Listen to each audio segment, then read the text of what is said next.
Welcome to Burlap Teachers. Enjoy the video.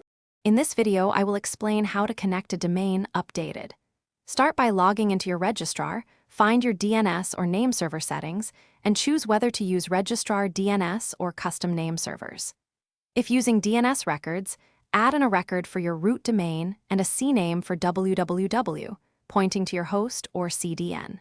Double-check TTLs, save changes, and monitor propagation until your site resolves consistently.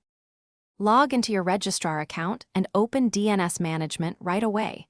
This is where you add records. Replace older records with the host IP or add new ones for subdomains, and create CNAME entries for www pointing to your primary domain. If your host provided name servers, switch to those instead of manual records. Always save changes and keep a record of previous settings in case you need to roll back.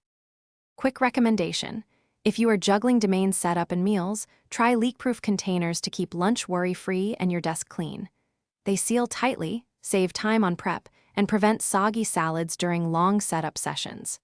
If you are finding this video helpful, please subscribe and like so I can make more guides you want. Check the description for the link and other deals. Now let's get back to the video.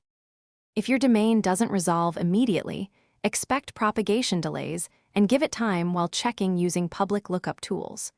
Verify that IPs and host names are typed exactly and remove accidental spaces or extra dots. If you switched name servers, allow registrars and DNS providers time to sync.